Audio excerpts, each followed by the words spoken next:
This year, our shul sukkah is behind a fence, somewhat shut off from the outside world, and yet our holiday is not. Because of all of the holidays, Sukkot is the one that is the most public. As we march to shul carrying lulavim and etrogim, build Sukkot whether in front of our house or behind it, and celebrate Simchat Torah often with a hakafa or more outside. Which is why I've often wondered, what does Sukkot seem like to those looking in from the outside? What does the average non-Jewish American think of those rituals and celebrations?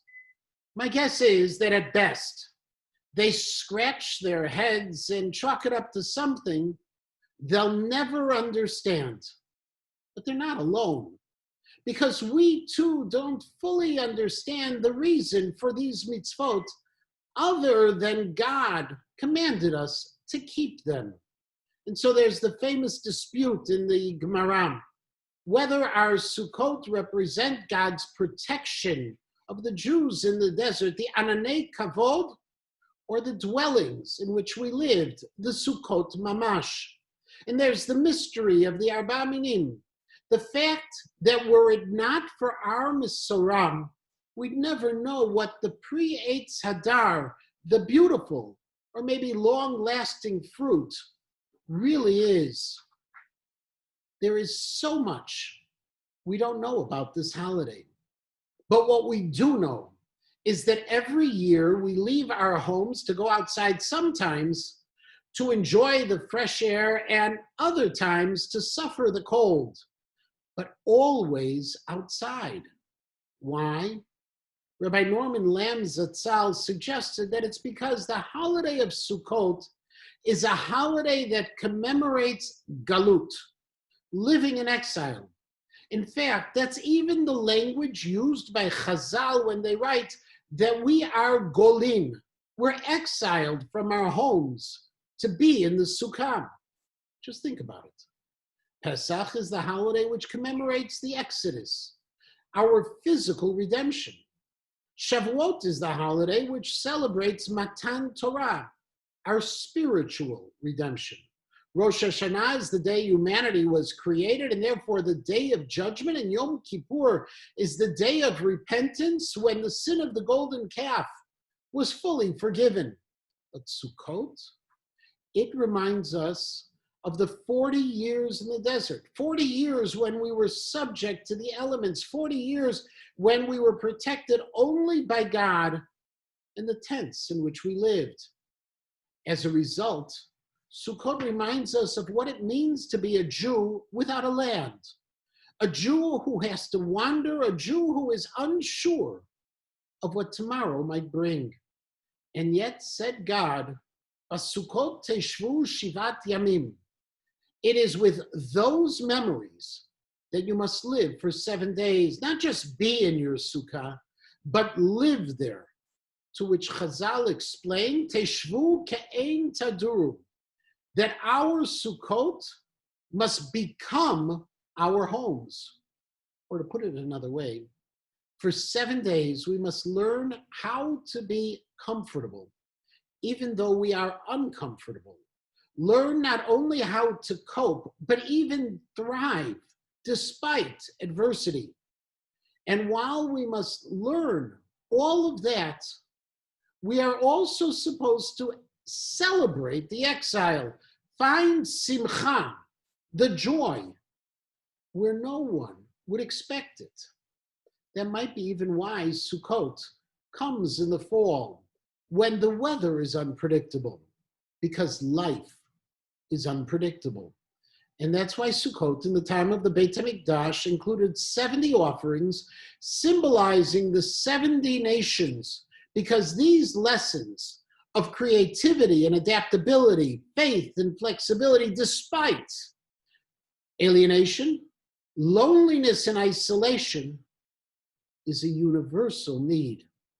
In fact, even the great anti-Semite British historian Arnold Toynbee admitted that because We Jews knew how to live in a diaspora because we learned how to transplant the spirit of our home.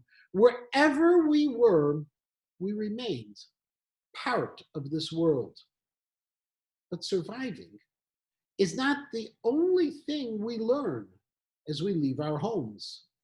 Because the late Rabbi Yisrael Moshe Friedman Zatzal, the Sadegura Rebbe, in his Imre Kodesh taught that when we leave our homes and enter our Sukkot, one more thing happens.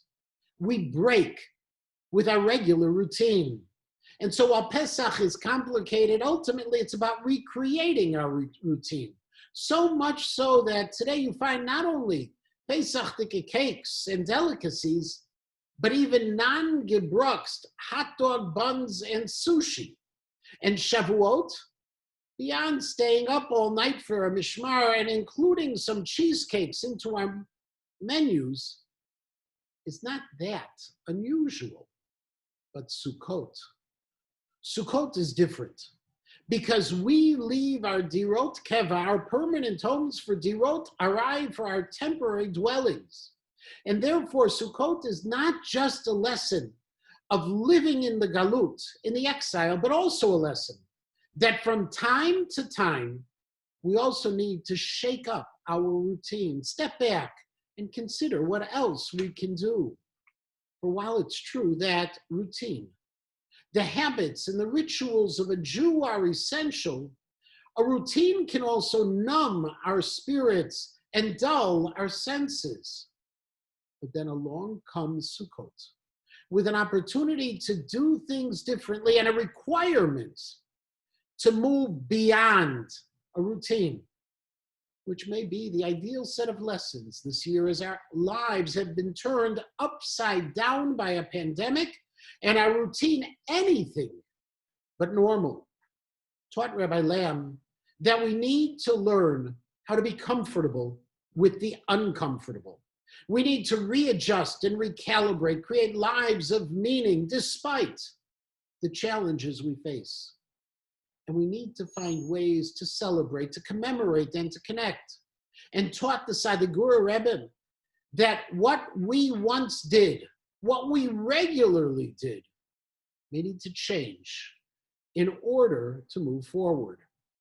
And so those who try to gather as they once did, celebrate as they once did, live as they once did, are not only wrong, but possibly dangerous.